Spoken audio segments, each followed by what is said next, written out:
ಮಿತ್ರ ನಮಸ್ಕಾರ. HRMS 2.0 ನಲ್ಲಿ ನಾವು ಹೇಗೆ FA ಬಿಲ್ ಅನ್ನ ಮಾಡ್ಕೊಳ್ಳಬೇಕು ಅನ್ನೋವಂಥದ್ದನ್ನ ಕುರಿತು ಇವತ್ತು ನೋಡೋಣ. ಸೊ ನಾವೀಗ HRMS 2.0 ನ ಹೋಮ್ ಪೇಜಲ್ಲಿ ಇದೀವಿ. ಹೋಮ್ ಪೇಜಲ್ಲಿ ಬಂದ್ಬಿಟ್ಟು ಲೋನ್ಸ್ ಅಂಡ್ ಅಡ್ವಾನ್ಸ್ ಇದೆಯಲ್ಲ, ಅದರಲ್ಲಿ ನಾನು ಆ ಮಾಡ್ಯೂಲ್ ಅನ್ನ ಕ್ಲಿಕ್ ಮಾಡ್ತಾ ಇದ್ದೀನಿ. ಅಲ್ಲಿ ರೋಲ್ ಸೆಲೆಕ್ಟ್ ಮಾಡ್ಕೊಳ್ಳಿ. ಇನಿಷಿಯೇಟರ್ ರೋಲ್ ಬಂದ್ಬಿಟ್ಟು ಓಕೆ. ಇನಿಷಿಯೇಟರ್ ರೋಲಲ್ಲಿ ಮತ್ತೆ ನಾವೀಗ ಲೋನ್ಸ್ ಅಂಡ್ ಅಡ್ವಾನ್ಸ್ ವಿಷಯವಾಗಿ ನೋಡೋಣ. So loans and advance request ಅಂತ ಇದೆ. ಅಲ್ಲಿ ಬಂದ್ಬಿಟ್ಟು ಲೋನ್ಸ್ ಅಂಡ್ ಅಡ್ವಾನ್ಸ್ ಅಪ್ಲಿಕೇಶನ್ ಅಂತ ಇದೆ ನೋಡಿ, ಅದನ್ನು ಕ್ಲಿಕ್ ಮಾಡಿ. ಕ್ಲಿಕ್ ಮಾಡಿದ್ಮೇಲೆ ರಿಕ್ವೆಸ್ಟ್ ಫ್ರಮ್ ESS ಅಂತ ಇದೆ ನೋಡ್ರಿ, ಅದು ಆ ಎಂಪ್ಲಾಯರ್ ಅವ್ರು ಕಳಿಸಿದ್ರೆ ಆ ಮಾಹಿತಿ ಇಲ್ಲಿ ಬಂದಿರುತ್ತೆ. ಸೊ ಇನ್ ಕೇಸ್ ಅವ್ರಿಗೆ ಕಳ್ಸಕ್ ಬಂದಿಲ್ಲ ಅಥವಾ ಅವ್ರು ಮಾಡಕ್ ಆಗಿಲ್ಲ ಅಂತ ಹೇಳಿದ್ರೆ ಅದನ್ನು ನಾವಿಲ್ಲೇ ಕ್ರಿಯೇಟ್ ಮಾಡ್ಕೋಬಹುದು. ಸರ್ಚ್ ಎಂಪ್ಲಾಯ್ ಅಂತ ಇದೆಯಲ್ಲ, ಸೊ ಆ ಸರ್ಚ್ ಎಂಪ್ಲಾಯ್ನಲ್ಲಿ ನಾವು ಎಂಪ್ಲಾಯ್ ಡೀಟೇಲ್ಸನ್ನು ಸರ್ಚ್ ಮಾಡೋಣ. ಇಲ್ಲಿ ಬಂದ್ಬಿಟ್ಟು ಲೋನ್ಸ್ ಅಂಡ್ ಅಡ್ವಾನ್ಸ್ ಟೈಪ್ ಅಂತ ಇದೆ. ನೀವು ಇಲ್ಲಿ ಫೆಸ್ಟಿವಲ್ ಅಡ್ವಾನ್ಸ್ ಅಂತ ಹಾಕ್ಕೊಳ್ಳಿ. FA ಮಾಡ್ತಾ ಇರೋದನ್ನ ಫೆಸ್ಟಿವಲ್ ಅಡ್ವಾನ್ಸ್ ಅಂತ ಹಾಕ್ಕೊಳ್ಳಿ. ಆಫೀಸ್ ಟೈಪ್ ಬಂದ್ಬಿಟ್ಟು ನೀವು ಸ್ಕೂಲ್ ಆಗಿದ್ರೆ ಸ್ಕೂಲು ಅಥವಾ ಆಫೀಸು ತಾಲೂಕು ಯಾವ ಲೆವೆಲ್ಗೆ ಆಫೀಸು ಅದನ್ನು ಸೆಲೆಕ್ಟ್ ಮಾಡ್ಕೊಳ್ಳಿ. ಸೊ ನಮ್ಮದು ಹೈಸ್ಕೂಲ್ ಆಗಿರೋದ್ರಿಂದ ನಾನು ಹೈಸ್ಕೂಲ್ ಅಂತ ಸೆಲೆಕ್ಟ್ ಮಾಡ್ಕೊಳ್ತಾ ಇದ್ದೀನಿ. ತದನಂತರ ಬಂದ್ಬಿಟ್ಟು ಇಲ್ಲಿ ನಿಮ್ಮ ಎಲ್ಲ ಶಾಲೆಗಳ ಹೆಸರು ಅದರಲ್ಲಿ ಮ್ಯಾಪ್ ಆಗಿರುತ್ತೆ, ಆನ್ಬೋರ್ಡ್ ಆಗಿರುತ್ತೆ. ಸೊ ಅದನ್ನು ನೀವು ಹುಡುಕಕ್ಕಾಗಲಿಲ್ಲ ಅಂತ ಹೇಳಿದ್ರೆ ಸಂಬಂಧಪಟ್ಟ ಎಂಪ್ಲಾಯರ್ ಅವರ KJD ನಂಬರನ್ನು ಇಲ್ಲಿ ಹಾಕಬೇಕಾಗತ್ತೆ. ನೀವು ಎಂಪ್ಲಾಯ್ KJD ನಂಬರ್ ಹಾಕಿ ಸರ್ಚ್ ಎಂಪ್ಲಾಯ್ ಅಂತ ಕೊಟ್ಟರೆ ಆ ಎಂಪ್ಲಾಯ್ ಒಬ್ರದ್ದೇ ಇಲ್ಲಿ ಸರ್ಚ್ ಆಗಿ ನಮಗೆ ಕೆಳಗಡೆ ತೋರಿಸುತ್ತೆ. ಸರ್ಚ್ ಕೊಡ್ತಾ ಇದ್ದೀನಿ ನೋಡಿ, ಅಲ್ಲಿ ಬಂದಿದೆ ನೋಡಿ, ಅವ್ರದ್ದು ಮಾಹಿತಿ ಎಲ್ಲ ಬಂದಿದೆ. ಸೊ ಇದನ್ನು ನೀವು ಹೇಗೆ ಮಾಡ್ಕೋಬೇಕು ಸರ್ಚ್ ಎಂಪ್ಲಾಯ್ ಅನ್ನುವಂಥದ್ದು ಇದು ಗೊತ್ತಾಯಿತು. ಸೊ ಅದು ಚೆಕ್ ಬಾಕ್ಸ್ ಮೇಲೆ ಕ್ಲಿಕ್ ಮಾಡಿ ಓಕೆ ಕೊಡಿ, ಅದು ಸೇವ್ ಆಗುತ್ತೆ. ಮತ್ತೊಬ್ರದ್ದು ಮಾಡಬೇಕು ಅಂತ ಹೇಳಿದ್ರು ಮತ್ತೆ ಹಾಗೆ ಸರ್ಚ್ ಮಾಡಿ ಮತ್ತೆ ಅದೇ ರೀತಿಯಾಗಿ ನೀವು ಆ್ಯಡ್ ಮಾಡ್ತಾ ಹೋಗಿ. ಸೊ ಒಂದೊಂದೇ ಅದೇ ರೀತಿಯಾಗಿ ನೀವು ಆ್ಯಡ್ ಮಾಡ್ತಾ ಹೋಗಬೇಕಾಗುತ್ತೆ. ಸೊ ನೋಡಿ, ಮತ್ತೊಬ್ಬ ಎಂಪ್ಲಾಯರ್ ಅವ್ರದ್ದು ಹಾಗೆ ನಾವು KJD ನಂಬರನ್ನು ತಗೊಳ್ತಾ ಇದ್ದೀನಿ. ಸರ್ಚ್ ಕೊಡಿ. ಸರ್ಚ್ ಕೊಟ್ಟಾಗ ನೋಡಿ ಅವ್ರದ್ದು ಡೀಟೇಲ್ಸು ಕೂಡ ಇಲ್ಲಿ ಓಪನ್ ಆಯಿತು. ಓಪನ್ ಆದಮೇಲೆ ಅದನ್ನು ಕೂಡ ಮಾಡ್ಕೊಂಡು ಹಾಕ್ಕೊಳ್ಳಿ. ಸೊ ನಾನು ತೋರಿಸೋದಕ್ಕೋಸ್ಕರ ಅದನ್ನು ಮಾಡಿದೆ ಅಷ್ಟೇ. ಸೊ ಅವ್ರದ್ದು ನಾನು ಮಾಡ್ತಾ ಇಲ್ಲ. ಸೊ ಇದು ನಾವು ಹೇಗೆ ಒಂದು ಅಥವಾ ಅದಕ್ಕಿಂತ ಹೆಚ್ಚು ಎಂಪ್ಲಾಯರ್ ಅವರನ್ನು ಹೇಗೆ ಆ್ಯಡ್ ಮಾಡ್ಕೊಳ್ಬೇಕು ಅನ್ನುವಂಥದ್ದು ಕುರಿತು ಮಾಹಿತಿ ಇದಾಗಿರುತ್ತೆ. ಸೊ ಈಗ ಮತ್ತೊಮ್ಮೆ ಅದು ಸರ್ವರ್ ಬ್ಯುಸಿ ಇರೋದ್ರಿಂದ ಹಂಗೆ ತೋರಿಸುತ್ತೆ. ಓಕೆ, ಮತ್ತೊಮ್ಮೆ ಅದನ್ನು ನೀವು ತಗೊಳ್ಳಿ, ಲೋನ್ಸ್ ಅಂಡ್ ಅಡ್ವಾನ್ಸು. ಆಮೇಲೆ ಇಲ್ಲಿ ಸರ್ಚ್ ಎಂಪ್ಲಾಯ್ ಕೊಡಿ, KJD ನಂಬರ್ ಹಾಕಿ, KJD ನಂಬರ್ ಹಾಕ್ಬಿಟ್ಟು ಸರ್ಚ್ ಎಂಪ್ಲಾಯ್ ಕೊಡಿ. ಸೊ ಬಂತಲ್ವಾ? ಸೊ ಅದನ್ನು ಮತ್ತೆ ಮುಂದುವರ್ಕೊಂಡು ಹೋಗೋಣ ಬನ್ನಿ. ಓಕೆ, ಸೊ ಇದು ಬಂದಾದ್ಮೇಲೆ ನೆಕ್ಸ್ಟ್ ಕೊಡಿ, ಎಸ್ ಕೊಡಿ. ಎಂಪ್ಲಾಯರ್ ಅವ್ರನ್ನ ಆ್ಯಡ್ ಮಾಡ್ತಾ ಇದ್ದೀರಾ ಅಂತ ಕೇಳ್ತಾ ಇದೆ, ಎಸ್ ಕೊಡಿ. ಸೊ ಈಗ ಫೈಲ್ ಕ್ರಿಯೇಟ್ ಮಾಡಬೇಕು. ಈಗ ಆಲ್ರೆಡಿ ನೀವು ಹಿಂದಿನ ಯಾವಾಗಾದರೂ ಮಾಡಿದರೆ ಆಲ್ರೆಡಿ ಅದು ಫೈಲ್ ಇರುತ್ತೆ. ಫೈಲನ್ನು ನೀವು ಜಸ್ಟ್ ಸೆಲೆಕ್ಟ್ ಮಾಡ್ಕೋಬೇಕಾಗುತ್ತೆ. ಸೊ ನಮಗೆ ಈ ಹಿಂದೆ ಯಾವುದೇ ರೀತಿ ಮಾಡದೇ ಇರೋ ಕಾರಣದಿಂದ ನಾವೇನು ಮಾಡ್ತಾ ಇದ್ದೀವಿ, ಈಗ ಹೊಸದಾಗಿ ಅದನ್ನು ಮಾಡ್ತಾ ಇದ್ದೀವಿ. ಹೊಸದಾಗಿ ಮಾಡೋದಾದರೆ ನಾವು ಫೈಲನ್ನು ಕ್ರಿಯೇಟ್ ಮಾಡಲೇಬೇಕಾಗುತ್ತೆ. ಸೊ ಫೈಲನ್ನು ಕ್ರಿಯೇಟ್ ಮಾಡ್ತಾ ಇದ್ದೀನಿ. So just weight. File number ಹಾಕಬೇಕು ನೀವು. ಸೊ ನಮ್ಮ ಏನು ಆರ್ಡರ್ ನಂಬರ್ ಏನಿರುತ್ತಲ್ಲ, ಸೊ ಆರ್ಡರ್ ನಂಬರ್ನ ಇದಕ್ಕೂ ಮುಂಚಿತವಾಗಿ ನೀವು ನಿಮ್ಮ ಆಫೀಸು ಅಥವಾ ಸ್ಕೂಲ್ ಆಗಿದ್ರೆ ಸ್ಕೂಲ್ ಅಲ್ಲೊಂದು ಆರ್ಡ್ರನ್ನು ನೀವು ರೆಡಿ ಮಾಡ್ಕೋಬೇಕಾಗುತ್ತೆ. ಜ್ಞಾಪನ ಥರ ಒಂದು ಆರ್ಡ್ರನ್ನ ರೆಡಿ ಮಾಡ್ಕೋಬೇಕಾಗುತ್ತೆ. ಆ ಆರ್ಡ್ರನ್ನು ಇಲ್ಲಿ ಅಪ್ಲೋಡ್ ಮಾಡಬೇಕಾಗುತ್ತೆ. ಇಲ್ಲ ಅಂತ ಹೇಳಿದ್ರೆ ಅದು ಮಾಡೋಕ್ಕಾಗೋದಿಲ್ಲ. ಆರ್ಡ್ರನ್ನ ಅಪ್ಲೋಡ್ ಮಾಡಿ, ಸೊ ಅಪ್ಲೋಡ್ ಮಾಡಬೇಕು. ಸೊ ಆ ಆರ್ಡ್ರಿಗೆ ಕೊಟ್ಟಿರ್ತಕ್ಕಂಥ ನಂಬರು ಮತ್ತು ಡೇಟು ಅವೆರಡನ್ನೂ ಕೂಡ ಇಲ್ಲಿ ನೀವು ಹಾಕಬೇಕಾಗುತ್ತೆ. So just weight. ಸೊ ಅದನ್ನೆಲ್ಲ ಮಾಡಿಬಿಟ್ಟು ಕಂಪ್ಯೂಟರ್ ನಂಬರನ್ನು ಕೊಡಿ. ಕಂಪ್ಯೂಟರ್ ನಂಬರ್ ಕೊಟ್ಟು ನೆಕ್ಸ್ಟ್ ಇದನ್ನು ಕೂಡ ನೀವು ಸೇವ್ ಮಾಡ್ಕೋಬೇಕಾಗುತ್ತೆ. ನೆಕ್ಸ್ಟ್ ಇಲ್ಲಿರೋವಂಥ ಡೀಟೇಲ್ಸನ್ನು ಕೂಡ ನೀವು ಅದೇ ರೀತಿಯಾಗಿ ಮಾಡ್ಕೊಳ್ಳಿ. ಸೊ ಈ ಮತ್ತೆ ಆ ನಂಬರನ್ನು ಮತ್ತೆ ಇಲ್ಲಿ ತಗೊಳ್ತಾ ಇದ್ದೀನಿ. ಓಕೆ, ಆ ಡೇಟು ಅವೆಲ್ಲವನ್ನು ಕೂಡ ಅಲ್ಲಿರೋವಂಥ ಮಾಹಿತಿಯನ್ನು ನೀವು ಫಿಲ್ ಮಾಡ್ಕೋಬೇಕಾಗುತ್ತೆ. ಸೊ ಇಲ್ಲಿ ಬಂದ್ಬಿಟ್ಟು FA ಆಗಿರೋದ್ರಿಂದ FA ಅಂತಲೇ ಕೊಡ್ತಾ ಇದ್ದೀನಿ. ಇಲ್ಲೂ ಕೂಡ ಅದೇ ರೀತಿಯಾಗಿ ನಾನು FA ಅಂತಲೇ ಕೊಡ್ತಾ ಇದ್ದೀನಿ.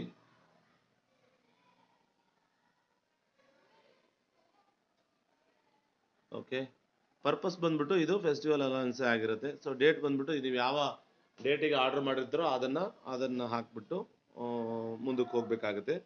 ಸೊ ಇಲ್ಲಿ ನೋಡಿ ಆರ್ಡರ್ ಕೇಳ್ತಾ ಇದೆ. ಸೊ ಇದನ್ನು ಚೂಸ್ ಮಾಡ್ಕೊಳ್ಳಿ, ಅದು PDF ಫೈಲಲ್ಲೇ ಇರಲಿ ಅದು. ಸೊ PDF ವಿತಿನ್ 5 MB ಒಳಗಡೆ ಇರುತ್ತೆ. ಸೊ ಅದನ್ನು ನಾನು ತಗೊಳ್ತಿದ್ದೀರಿ. ತಗೊಂಡಾದ್ಮೇಲೆ ಇಲ್ಲಿ ಆ್ಯಡ್ ಕೊಡಿ, ಆ್ಯಡ್ ಕೊಡಬೇಕಾಗತ್ತೆ. ಎಸ್, ಆ್ಯಡ್ ಎಸ್ ಆ್ಯಡ್ ಆಯ್ತು ನೋಡಿ, ಸಕ್ಸಸ್ಫುಲ್ ಆಯ್ತು ಅದು. ಸೊ ಮತ್ತೆ ಕೆಳಗಡೆ ಬನ್ನಿ. ಕೆಳಗಡೆ ಬಂದಾಗ ಈ ಮಾಹಿತಿ ಇಲ್ಲಿ ಬಂದಿರುತ್ತೆ. ಇದನ್ನು ಕೂಡ ಅದೇ ರೀತಿಯಾಗಿ ನೀವು ಸೇವ್ ಆ್ಯಂಡ್ ನೆಕ್ಸ್ಟ್ ಅಂತ ಇದೆ ನೋಡಿ, ಅದನ್ನು ಸೇವ್ ಆ್ಯಂಡ್ ನೆಕ್ಸ್ಟನ್ನು ನೀವು ಕೊಡಬೇಕಾಗತ್ತೆ. ಸೊ ನೀವು ಮಾಡ್ತಾ ಇದ್ದೀರಿ. ಎಸ್, ಮತ್ತೆ ಓಕೆ ಕೊಡಿ. ಓಕೆ ಕೊಟ್ಟ ತಕ್ಷಣ ಈ ರೀತಿಯಾಗಿ ಪೇಜ್ ಓಪನ್ ಆಗುತ್ತೆ. ಸೊ ಈ ಪೇಜ್ ಓಪನ್ ಆದಾಗ ನೀವು ನೋಡಿ, ಈ 2 ಹಂತಗಳನ್ನು ದಾಟಿ ಈಗ ಎಂಪ್ಲಾಯಿ ಲಿಸ್ಟ್ ಇದೆಯಲ್ಲ, ಆ ಎಂಪ್ಲಾಯಿ ಲಿಸ್ಟಿಗೆ ಬಂದಿದ್ದೀವಿ ನಾವೀಗ. ಸೊ ಇಲ್ಲಿ ಎಂಪ್ಲಾಯಿ ಲಿಸ್ಟನ್ನು ನೀವು ಮಾಡ್ಕೋಬೇಕಾಗುತ್ತೆ. ಎಂಪ್ಲಾಯರ್ ಅವರು ಕೂಡ ಬರ್ಕೊಂಡಿರೋ ಅಂಥ ರಿಕ್ವಿಷನ್ಸ್ ಬರ್ಕೊಟ್ಟಿದ್ದಾರಲ್ಲ, ಸೊ ಅದನ್ನು ಆ ಒಂದು ಪತ್ರವನ್ನು ಕೂಡ ನೀವು ಇಲ್ಲಿ PDF ಮಾಡ್ಕೋಬೇಕಾಗತ್ತೆ. ಸೊ ಅದನ್ನು ಕೂಡ ಮಾಡ್ಕೊಳ್ಳಿ. ಸೊ ಇಲ್ಲಿ ಒಮ್ಮೆ ನೋಡ್ಕೊಳ್ಳಿ, ನಿಮ್ದು ಎಷ್ಟು ಅಮೌಂಟ್ ಇದೆ, ಎಷ್ಟು ನಿಮಗೆ ಎಲಿಜಿಬಿಲಿಟಿ ಇದೆ, ಅದನ್ನು ನಿಮಗೆ ಇಲ್ಲಿ ತೋರಿಸಲಾಗತ್ತೆ. ಅದನ್ನು ಒಮ್ಮೆ ನೀವು ನೋಡ್ಕೊಳ್ಳಿ. ಓಕೆ, ಇಲ್ಲಿ ಯಾವುದೇ ರೀತಿ ಮಾಹಿತಿ ಇರೋದಿಲ್ಲ. ಮತ್ತು ಯಾವ ತಿಂಗಳಿಂದ ಕಟ್ಟಾಗತ್ತೆ ಅಂತ ಅಲ್ಲಿ ಕಾಣಿಸ್ತಾ ಇದೆ ನೋಡ್ರಿ, ಇಲ್ಲಿ ಅದು 3ನೇ ತಿಂಗಳಿಂದ ಅಂತ ನಮಗೆ ತೋರಿಸ್ತಾ ಇದೆ. ಸೊ ನೀವು ಕೂಡ ಅದನ್ನು ನೋಡ್ಕೊಳ್ಳಿ. ಸೊ ಇಲ್ಲಿ ಬಂದ್ಬಿಟ್ಟು ನಿಮಗೆ ಶಾಂಕ್ಷನ್ ಆಗುವಂಥ ಅಮೌಂಟನ್ನು ಅದೇ ತೋರಿಸುತ್ತೆ. ಮ್ಯಾಕ್ಸಿಮಮ್ 25,000 ಇರುತ್ತೆ. ಸೊ ಕಡಿಮೆ ಬೇಸಿಕ್ ಇದ್ದರೆ ಅದಕ್ಕಿಂತ ಕಡಿಮೆನೂ ಬರುತ್ತದು. ಸೊ ಅದನ್ನು ನೀವು ಕ್ಯಾಲ್ಕುಲೇಷನ್ ಅದೇ ಮಾಡ್ಕೊಳುತ್ತೆ. ಹಿಂದೆ ಎಲ್ಲ ನಾವು ಮಾಡ್ತಿದ್ವಿ. ಸೊ ಈಗ HRMS ಅದೇ ಮಾಡ್ಕೊಳ್ಳುತ್ತೆ. ಸೊ ಈಗ ಅದು ಎಂಪ್ಲಾಯರ್ ಅವ್ರು ಬರ್ಕೊಟ್ಟಿರೋ ಅಂಥದ್ದನ್ನು ನಾನಿಲ್ಲಿ ಅಪ್ಲೋಡ್ ಮಾಡ್ಕೊಳ್ತಾ ಇದ್ದೀನಿ. ಸೊ ಅಪ್ಲೋಡ್ ಮಾಡ್ಕೊಂಡ್ಮೇಲೆ ಇಲ್ಲಿ ನಾವು ಶೆಡ್ಯೂಲನ್ನು ನಾವೇನಾದರೂ ಚೇಂಜ್ ಮಾಡೋಕ್ಕೆ ಅವಕಾಶ ಇದೆಯಾ ಅಂತ ನೋಡ್ಕೊಳ್ಳಿ. ಸೊ ಡೇಟ್ ಇದೆ ನೋಡಿರಿ, ಅದು 3ನೇ ತಿಂಗಳಿಂದ ಕಟ್ಟಾಗುತ್ತೆ ಅಂತ. ಸೊ ಅದು ಏನೂ ಅವಕಾಶ ಇರೋದಿಲ್ಲ ಅಲ್ಲಿ. ಸೊ ಇಲ್ಲಿ ರಿಮಾರ್ಕ್ಸನ್ನು ಬರೀರಿ. ನೀವು ರಿಮಾರ್ಕ್ಸನ್ನು ನೀವು ಏನು ಬೇಕಾದರೂ ಬರೆದ್ರೂ ಅದು ತಗೊಳುತ್ತೆ. ಸೊ ರಿಮಾರ್ಕ್ಸನ್ನು ಒಮ್ಮೆ ಬರೀರಿ. ನಾನು FA ಅಂತಲೇ ಬರಿತಾ ಇದ್ದೀನಿ ರಿಮಾರ್ಕ್ಸು.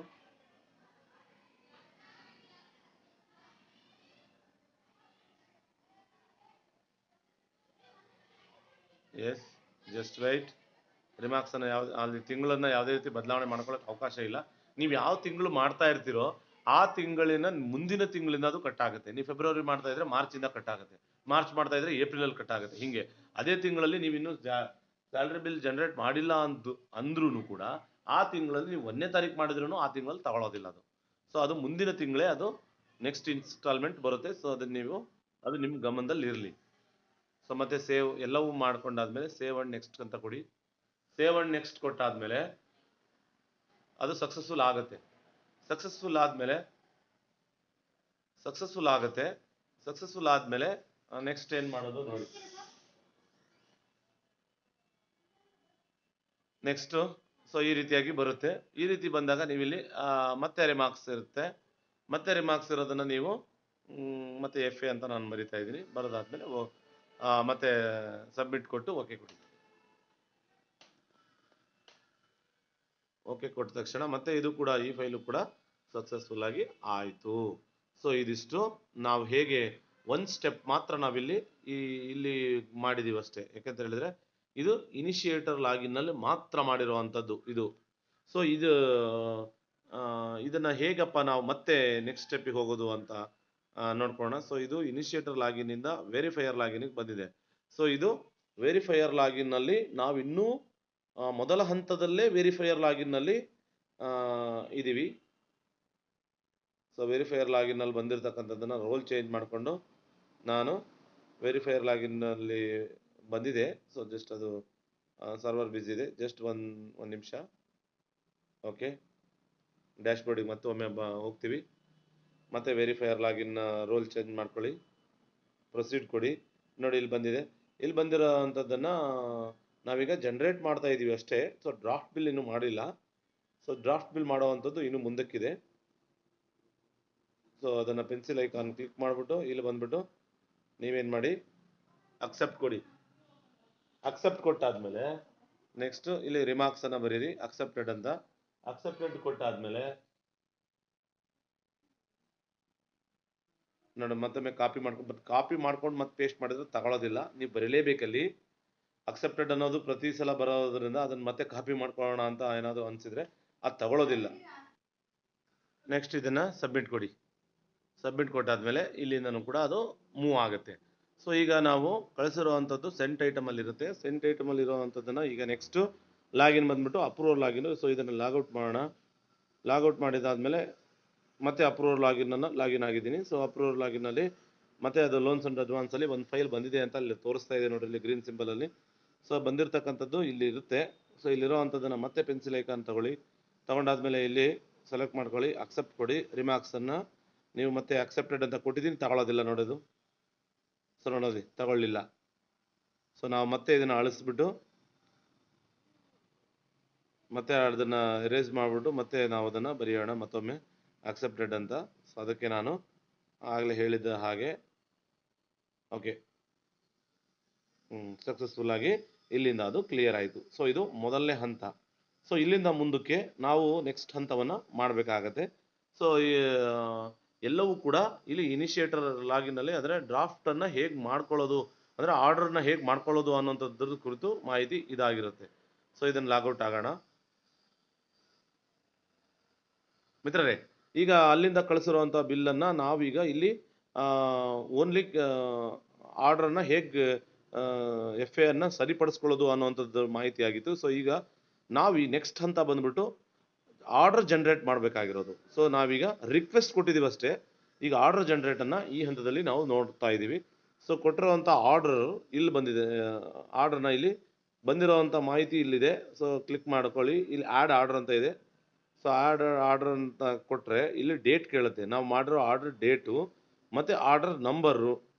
ಸೊ ಇವೆರಡನ್ನೂ ಕೂಡ ನೀವು ಶಾಂಕ್ಷನ್ ಡೇಟ್ ನಂಬರ್ ಅಂತ ಇದೆ ನೋಡಿರಿ, ಅದನ್ನು ನೀವು ಕೊಡಬೇಕಾಗತ್ತೆ. ಸೊ ನಂಬರ್ ಇದು. ಸೊ ಅದನ್ನು ನೀವು ನಂಬರ್ ಕೊಡಬೇಕಾಗತ್ತೆ. ಸಾರಿ, ಇದು ನಾನು ಆರ್ಡರ್ ಅಂತ ಬರಿತಾ ಇದ್ದೀನಿ. ಸೊ ಇದಲ್ಲ, ಇದು ನಾವೀಗ ಇದನ್ನು ಡೇಟ್ ಮಾತ್ರ ಇಲ್ಲಿ ನೀವು ಬರಿಬೇಕಾಗುತ್ತೆ. ಸರಿ, ಆರ್ಡರ್ ನಂಬರ್ ಅಂತ ಬರೀಬೇಕಾಗುತ್ತೆ. 1 2 3 ಎಷ್ಟು ಆದರೂ ನೀವು ಕೊಡಬೇಕಾಗತ್ತೆ. ಸೊ ಅದನ್ನು ಕೊಟ್ಬಿಟ್ಟು ಸಬ್ಮಿಟ್ ಕೊಡಿ. ಸಬ್ಮಿಟ್ ಕೊಟ್ಟರೆ ಆರ್ಡ್ರು ಕೂಡ ಇಲ್ಲಿ ಆ್ಯಡ್ ಆಯಿತು. ಸೊ ಡ್ರಾಫ್ಟ್ ಬಿಲ್ಲಿಗೆ please check the advance draft bill ಅಂತ ಕೇಳ್ತಾ ಇದೆ. ಸೊ ಅದು ಆರ್ಡರ್ ಜನ್ರೇಷನನ್ನು ಮಾಡೋ ಈಗ ಇಷ್ಟೊತ್ತವರೆಗೂ ನಾವು ಮಾಡ್ಕೊಂಡಿದ್ದೀವಿ. ಸೊ ಮಾಡಿರೋವಂಥದ್ದು ಇಲ್ಲಿ ನೆಕ್ಸ್ಟ್ ಎಲ್ಲಿ ಹೋಗಿದೆ ಅನ್ನೋ ಅಂಥದ್ದನ್ನು ನೆಕ್ಸ್ಟ್ ನೋಡೋಣ ಬನ್ನಿ. ಸೊ ಇಲ್ಲಿ ಬಂದ್ಬಿಟ್ಟು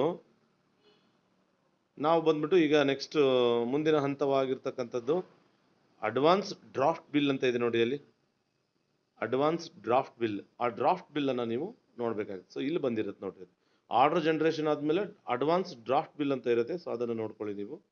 ಸೊ ಇದನ್ನು ಚೆಕ್ ಬಾಕ್ಸ್ ಒಂದು ಸಲ ಕ್ಲಿಕ್ ಮಾಡಿ. ಕ್ಲಿಕ್ ಮಾಡಿದಾದ್ಮೇಲೆ ಒಂದು ಸಲ ನೀವೇನಾದರೂ ನೋಡ್ಕೊಳ್ಳೋ ಹಂಗಿದ್ರೆ ಐಕಾನ್ ಇದೆ ನೋಡಿ, ಅಲ್ಲಿ ಐಕಾನ್ ಮೇಲೆ ಕ್ಲಿಕ್ ಮಾಡಿಕೊಂಡು ನಿಮ್ಗೇನು ಅಲ್ಲಿ ಏನಿರಲ್ಲ 25,000 ಅಡ್ವಾನ್ಸ್ ಬಂದಿದೆ ಅನ್ನೋದು ಬಿಟ್ಟರೆ ಅಲ್ಲಿ ಏನೂ ನಿಮಗೆ ಕಾಣಿಸೋದಿಲ್ಲ.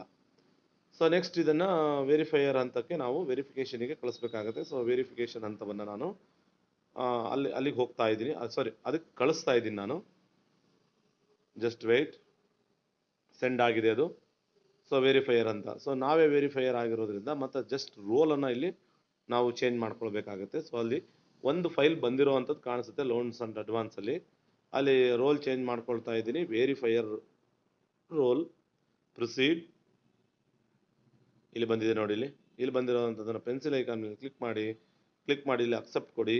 ಅಕ್ಸೆಪ್ಟ್ ಕೊಟ್ಟು ಮತ್ತು ಇಲ್ಲೂ ಕೂಡ ಅಕ್ಸೆಪ್ಟೆಡ್ ಅಂತ ನೀವು ಕೊಡಿ. ಅಕ್ಸೆಪ್ಟೆಡ್ ಕೊಟ್ಟ ಮೇಲೆ ನೆಕ್ಸ್ಟ್ ಸಬ್ಮಿಟ್ ಕೊಡಿ. ನೆಕ್ಸ್ಟ್ ಎಸ್ ಕೊಡಿ. ಇಲ್ಲೂ ಕೂಡ ನೀವು ವ್ಯೂ ಅಂತ ಐತಲ್ಲ, ಅಲ್ಲೂ ಕೂಡ ನೋಡ್ಕೋಬೋದಿತ್ತು. ಸೊ ನೆಕ್ಸ್ಟ್ ಬನ್ನಿ. ಸೊ ಇಲ್ಲಿ ಅಪ್ರೂವರ್ ಹಂತಕ್ಕೆ ನಾವು ಮತ್ತೆ ಇದನ್ನು ಅಪ್ರೂವ್ ಮಾಡಬೇಕಾಗತ್ತೆ. ಲಾಗೌಟ್ ಮಾಡ್ತಾ ಇದ್ದೀನಿ. ನೆಕ್ಸ್ಟ್ ಅಪ್ರೂವರ್ ಹಂತವನ್ನು ಲಾಗಿನ್ ಆಗಿದ್ದೀನಿ. ಆಗಿಬಿಟ್ಟು ಜಸ್ಟ್ ಅದನ್ನು ಬಂದಿರೋ ಅಂಥ ಇದ್ರ ಮೇಲೆ ಕ್ಲಿಕ್ ಮಾಡ್ಕೊಳ್ತಾ ಇದ್ದೀನಿ. ಪೆನ್ಸಿಲ್ ಐಕಾನ್ ಮೇಲೆ ಕ್ಲಿಕ್ ಮಾಡಿದ್ದಾದಮೇಲೆ ಮತ್ತೆ ಇಲ್ಲಿ ಅಕ್ಸೆಪ್ಟ್ ಕೊಡಿ. ಅಕ್ಸೆಪ್ಟ್ ಕೊಟ್ಟಾದಮೇಲೆ ರಿಮಾರ್ಕ್ಸನ್ನು ಇಲ್ಲಿ ಅಕ್ಸೆಪ್ಟೆಡ್ ಅಂತ ರಿಮಾರ್ಕ್ಸನ್ನು ಬರೀರಿ. ಬರೆದಾದ್ಮೇಲೆ ಮತ್ತೆ ಇದನ್ನು ಸಬ್ಮಿಟ್ ಕೊಡಿ. ಸಬ್ಮಿಟ್ ಕೊಟ್ಟಾದಮೇಲೆ ಇಲ್ಲಿಗೆ ನಾವು ಈಗ 3 ಹಂತದಲ್ಲಿ ಡ್ರಾಫ್ಟ್ ಬಿಲ್, ಇದು ಡ್ರಾಫ್ಟ್ ಬಿಲ್, ಆ್ಯಕ್ಚುಲಿ ಡ್ರಾಫ್ಟ್ ಬಿಲ್ಲನ್ನು ಮಾಡ್ಕೊಂಡಿದ್ದೀವಿ. ಇದನ್ನು K2 ಕಳಿಸ್ಬೇಕು.